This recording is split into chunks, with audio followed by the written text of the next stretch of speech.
One nation और one election से अधिक वन एजुकेशन की जरूरत है पूरे देश में भी। देखिए, वन नेशन वन एजुकेशन अभी नहीं, जिस समय देश आजाद हुआ था ये उस समय से ही जरूरत है। वन एजुकेशन जब तक आप नहीं कीजिएगा, अभी आप देखिए या उस चीज को जज करते होंगे आप लोग भी जब घूमते हैं क्षेत्र में, अभी गरीब जो स्कूल है सरकारी विद्यालय उसको खत्म किया गया है। ठीक, अब उसको जो खत्म किया गया है उसमें कोई फॉरवर्ड बिहार के शिक्षा मंत्री नहीं रहा है। इधर 30-35 सालों से बेगबड़ वही मुख्यमंत्री है और शिक्षा मंत्री जनरली 90% बेगबड़ ही बने हैं। एक आध का नाम छोड़ कि बिहार के अभी 20 साल तक जो भी एजुकेशन मिनिस्टर बना है वो बैकवर्ड बना है, यानी इसका मतलब है कि कहीं बाहरी ज्ञान लिया नहीं, बिहार में ही पढ़ा और बिहार का ही एजुकेशन। इसको चेंज करके या तो अदर स्टेट का बनाया जाए या बैकवर्ड की बात की तो फॉरवर्ड को बनाया जाए। कि जो बिहार का राजनीति चलता है बैकवर्ड फॉरवर्ड के नाम पर, तो हम उन बैकवर्ड युवा के लड़का को जागृत करने का बात कर रहे हैं कि जो बैकवर्ड के नाम पर किसी पार्टी को वोट दीजिएगा, एक तरफ दीजिएगा हिंदू के नाम पर, तो दोनों में से दोनों का यहाँ के योग्य नहीं है, क्योंकि दोनों के हाथों में सत्ता गया। अभी जो स्कूलिंग व्यवस्था है वो बहुत ही घटिया दर्जे का है। जो बात है कि जो एजुकेशन पॉलिसी है बिना कुछ किए हुए एक दिन में सुधारा जा सकता है, बिना एक दिन में सुधारा जा सकता है। मात्र एक कानून पास करने की जरूरत है विधानसभा से। बिहार जैसे राज्यों में, ऐसे पूरे देश को जरूरत है कि जितने सरकारी स्कूल में काम करने वाले जितने सरकारी कर्मचारी हैं बिहार के, सभी अपने बच्चे, मैं अपने बच्चे को नहीं, जितना सरकारी कर्मचारी हैं उनके बच्चे जितना दिन विद्यालय में जाएंगे उनको वेतन उतना। इलेक्शन की बात हो रही है जो कि विपक्ष के मुद्दा को, ये विपक्ष का ही नहीं मुद्दा, हम सब लोग जो भारत के नागरिक हैं, जो कल हमारे पिता मजदूर होते थे, कल तक हमारे पिता किसी कंपनी में कोई एम्प्लॉय होते थे, उनके बेटा आज जज, कलेक्टर, एसपी, डीएसपी और ब्यूरोक्रेट, बिजनेसमैन बन रहे हैं, उनका बनने का अवसर खत्म हो जाएगा, क्योंकि पॉलिसी एक ही जगह से डिसाइड होगा। जब एक जगह से डिसाइड होगा फिर हम लोग विरोध नहीं कर पाइएगा, क्योंकि कानूनी हक उसके हाथों में चला जाएगा। तो क्या लगता है कि भारत के युवा जो आपके जैसा एजुकेटेड युवा हैं इस चीज को समझ पाएंगे, और जो बीजेपी पार्टी का जो मतलब मेंशन है कि चेंज करना है संविधान को, लेकिन डायरेक्ट नहीं इनडायरेक्टली तरीका से, ये कितना लगता है कि समझ पाएंगे? जैसे देखिए ये बात जो विपक्ष समझा पाने में, नहीं देखिए ये बात इसलिए नहीं, दोनों जो बात आप बोले बहुत मार्केबल क्वेश्चन है आपका। अभी आप आकलन करिए, आप मीडिया के आदमी हैं, हम लोग जो बोलेंगे हो सकता है कि राजनीति के तौर पर झूठ बोल दे या सही बोल दे, पता नहीं, जो भी रहेगा, लेकिन आप उसको ग्राउंड पर जज कीजिए। आप जैसे बिहार राज्य के निवासी हैं, आप बिहार के कॉलेज में चले जाइए, जितना भी यूनिवर्सिटी है जहां पे ग्रेजुएशन का पढ़ाई होता है, डिग्री कॉलेज, आप चले जाइए, किसी भी एक भी कॉलेज का नाम आप बता दीजिएगा बिहार के अंदर, एक भी यूनिवर्सिटी जहां की क्लास चलता हो या जहां पर पर्याप्त मात्रा में प्रोफेसर हो। इस बात को सबसे पहले समझने की जरूरत है कि यूनिवर्सिटी जहां पे शिक्षाओं का तर्क होता है, डिबेट होता है, पॉलिसी पर बहस होता है, उस कल्चर को इस पूरे देश के अंदर खत्म किया जा रहा है। और युवा पीढ़ी को भी बहुत अच्छा लगता है कि बिना कॉलेज जाए हुए डिग्री मिल जा रहा है, तो जाहिल और पढ़े लिखे दोनों इसमें बराबर हो जा रहे हैं। ठीक, ये दुर्भाग्य है इस देश का। और जहां डिबेट करने लायक कॉलेज और यूनिवर्सिटी बचा भी है वो किसी पार्टी का नहीं है, लेकिन जो डेमोक्रेसी को खत्म करना चाहते हैं उस पार्टी को बहुत दिक्कत है। जैसे जेएनयू जैसे यूनिवर्सिटी, वहां पे बहस होता है, वहां पे सवाल उठते हैं, उस पर लड़का लोग तर्क रखता है, तो वैसे यूनिवर्सिटियों को खत्म करने का प्रयास किया जा रहा है। वहां आतंकवादी, देशद्रोही, तमाम तरह के लोग, जो कि आधे से ज्यादा काबिल लोग, जो फाइनेंस मिनिस्टर है अभी भारत सरकार के, वो वहीं से पढ़ी है, और उसके बाद उसको बोला जाता है कि आतंकवादी का यूनिवर्सिटी है। तो ये दुर्भाग्य है कि तर्क को खत्म किया जा रहा है शिक्षा व्यवस्था में। आप परीक्षा में जाकर के क्वेश्चन लिख दीजिएगा तो आपका मेंटल एबिलिटी नहीं बढ़ेगा, लेकिन जब आप डिबेट कीजिएगा तो मेंटल एबिलिटी बढ़ेगा, और वो डिबेट कॉलेजों में होता है। तो कॉलेज के पढ़ाई को खत्म कर दिया गया इसलिए कि युवा पीढ़ी उतने चीजों को समझ न पाए कि राजनीतिक, आर्थिक और सामाजिक विषय को कैसे प्रभावित होता है राजनीतिक डिसीजन से, इतना समझने में भी भारत के युवा कैपेबल नहीं है, पढ़ाई नहीं हो रहा उस तरीके से। बिहार जैसा पुअर स्टेट अभी कहा जाता है, और हालांकि आप कुछ सर्वाइव किया है, लेकिन यहाँ वन नेशन और वन इलेक्शन से अधिक वन एजुकेशन की जरूरत है पूरे देश में भी। देखिए, वन नेशन वन एजुकेशन अभी नहीं, जिस समय देश आजाद हुआ था ये उस समय से ही जरूरत है। वन एजुकेशन जब तक आप नहीं कीजिएगा, अभी आप देखिए या उस चीज को जज करते होंगे आप लोग भी जब घूमते हैं क्षेत्र में, अभी गरीब जो स्कूल है सरकारी विद्यालय उसको खत्म किया गया है। ठीक, अब उसको जो खत्म किया गया है उसमें कोई फॉरवर्ड बिहार के शिक्षा मंत्री नहीं रहा है। इधर 30-35 सालों से बेगबड़ वही मुख्यमंत्री है और शिक्षा मंत्री जनरली 90% बेगबड़ ही बने हैं, एक आध का नाम छोड़ दीजिए तब। अब उन लोगों को कैसे वो तो विदेश में पैदा लिए नहीं है अमेरिका में, कि उसको बिहार का सरकारी स्कूल देखा हुआ नहीं है, समझ में नहीं आता। दूसरी बात, आप इन सभी चीजों को गौर करिए, युवा पीढ़ी के लोग उस पर बहुत खुश होते हैं। ये बहुत मूर्खता वाली बात है कि बिहार में एक साथ 4 लाख शिक्षक का बहाली होता है। ये मूर्खता है, ये गाल पर तमाचा है, और ये जाहिल समाज पर ये धब्बा है। कैसे? क्योंकि 4 लाख टीचर बहाल कर रहे हैं, 20 साल 20 साल सरकार आपका होने जा रहा है, तो 4 लाख टीचर बहाल करने का मतलब समझते हैं पूरा विद्यालय खाली होगा?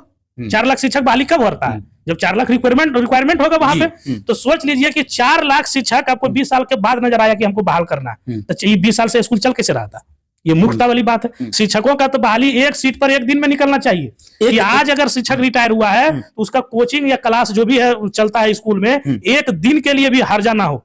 व्यवस्था इतनी है। और जो यहाँ के युवा पीढ़ी के लोग भी इसको बोलता है कि रोजगार का मेला है, ये सुन करके हम लोग जैसे युवा पीढ़ी को शर्म आता है कि कितना गधों के दौड़ में हमारा राज्य शामिल है कि एक बार 4 लाख शिक्षा का बहाली निकल रहा है। तो बताइए कि ये पढ़ कैसे रहा था?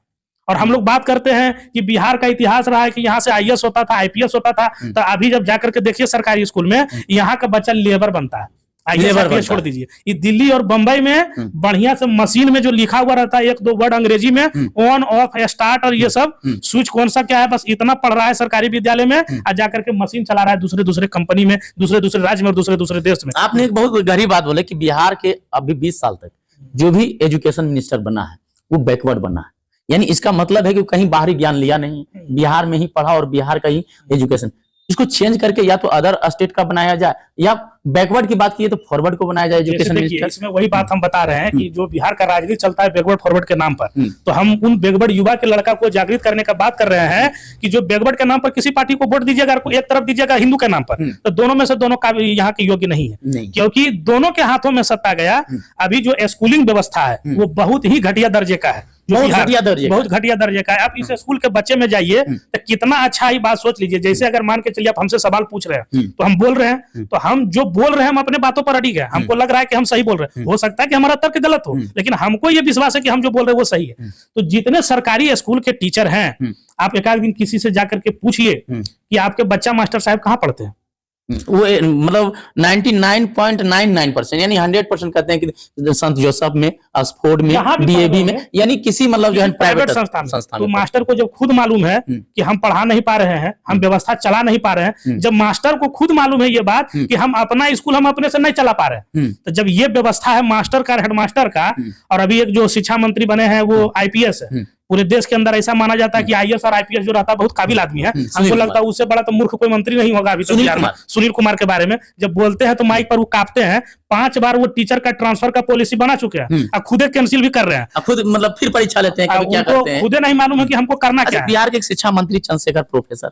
विद्वान आदमी बने, लेकिन वो शिक्षा से अधिक धर्म पर ज्यादा विवाद में रहे और रिजाइन भी कर दिए, मतलब हट गए। मतलब क्या लगता है कि एजुकेशन मिनिस्टर बनने के लिए क्या गुण होना चाहिए? तो देखिए अभी सबसे पहले जो एजुकेशन पॉलिसी, अभी 1 नेशन 1 एजुकेशन का बात कर रहे हैं, तो जो अमीर के बच्चे हैं बड़े बड़े स्कूलों में पढ़ करके वो डॉक्टर, इंजीनियर और ब्यूरोक्रेट्स बन रहे हैं, और गरीब के बच्चे अपना रोजगार खोजते हैं मैट्रिक और इंटर पास होने के बाद ही देखने लगता है कि मेरा हालात ठीक नहीं है, तो गुजरात और बंबई और कहाँ कहाँ कलकत्ता में फिट बैठेंगे, वो चला जाता है। तो सबसे बड़ी बात है कि जो एजुकेशन पॉलिसी है बिना कुछ किए हुए 1 दिन में सुधारा जा सकता है, बिना 1 दिन में सुधारा जा सकता है। मात्र एक कानून पास करने की जरूरत है विधानसभा से, बिहार जैसे राज्यों में, ऐसे पूरे देश को जरूरत है कि जितने सरकारी स्कूल में काम करने वाले जितने सरकारी कर्मचारी हैं बिहार के, सभी अपने बच्चे, मैं अपने बच्चे को नहीं, जितना सरकारी कर्मचारी हैं उनके बच्चे जितना दिन विद्यालय में जाएंगे उनको वेतन उतना ही दिन का मिलेगा। मतलब ये मतलब जो है हाँ, आप ड्यूटी पर नहीं जाइए काम चल जाएगा। ऐसे भी बिहार में कोई है नहीं, ऑफिस में चलता है ऐसे कमीशन से, तो घर में भी बैठ करके कमीशन के लोग में आपका काम कर देगा, जो प्रैक्टिकल बात है। ऐसे वो थ्योरेटिकली गलत है, आप सही कह रहे हैं। इसलिए कि अभी जो है जितने भी टीचर पर स्पष्टीकरण हो रहा है तो घर बैठे एब्सेंटी बना करके या मतलब जब सरकारी कर्मचारी के बच्चे जिस विद्यालय में जाएंगे तो वही तो सरकार चला रहे हैं। अब जब डीएम साहब के बच्चे जाएंगे सरकारी विद्यालय में तो सवाल ही नहीं है कि उस विद्यालय का पढ़ाई खराब होगा। अब जम्मू के डीएम को ही ले लीजिए, इनके बच्चे कहाँ पढ़ रहे हैं। आइए बात करेंगे कि हम सरकार के कंट्रोलिंग पैनल है, तो तत्काल प्रभाव से जिनके बच्चे सरकारी विद्यालय में नहीं पढ़ते, ये बिहार के कानून में बनना चाहिए कि जो जिनके उम्र ज्यादा हो चुका है, जैसे जो 40 साल 50 साल 60 साल के होने वाले हैं 55 साल से, तो उनके बच्चे वहां पढ़ेंगे नहीं क्योंकि उनका एज खत्म हो गया होगा। ठीक, तो वैसे लोग जो मतलब एज जिनका एक्सपायर हो चुका है, मतलब जिनके बच्चे का उम्र स्कूली सिस्टम से खत्म हो गया हो, तो वो लोग जो मतलब है यहाँ पे वो काम कर रहे हैं किसी न किसी सिस्टम में, या डीएम है, या एसपी है, या जो भी लोग हैं, तो उसके जो नीचे वाले कर्मचारी हैं खुद उसके लिए विवश होगा कि नहीं मेरा बच्चा जा रहा है, क्लर्क भी जाएगा तो कंप्लेन करेगा, तो उसको नोटिस लेगा। तो जैसे ही आप इस प्रोसेस को लागू कर दीजिए कि बिहार राज्य में काम करने के लिए, सरकारी सिस्टम में काम करने के लिए आपके बच्चे का जितना दिन अटेंडेंस होगा तो उसको अपने ऑफिस जाने से ज्यादा जरूरत रहेगा कि हमारा बच्चा जाए ऑफिस क्लास जाएगा। जब महीना में वो 26 दिन जाने लगेगा तो विद्यालय में फिर सुधार लाने की जरूरत नहीं है, कोई स्पष्टीकरण करने की जरूरत नहीं है। दूसरा बात है कि जो बिहार सरकार के गवर्नमेंट स्कूल के प्रोडक्ट है उसको 60% रिजर्वेशन कर दीजिए सरकारी नौकरी में। 60% रिजर्वेशन, हाँ वो किए भी है, नीतीश जी किए हैं एक सेक्टर में, लेकिन लोगों को मालूम नहीं है। इंजीनियरिंग सेक्टर का जो बहाली है फिर वो नियम अभी चेंज किया, जो 60% लड़के जो बिहार के गवर्नमेंट पॉलिटेक्निक और इंजीनियरिंग कॉलेज के हैं वही यहाँ पर गवर्नमेंट जॉब के लिए एलिजिबल है। अच्छा। अब 40% में पूरा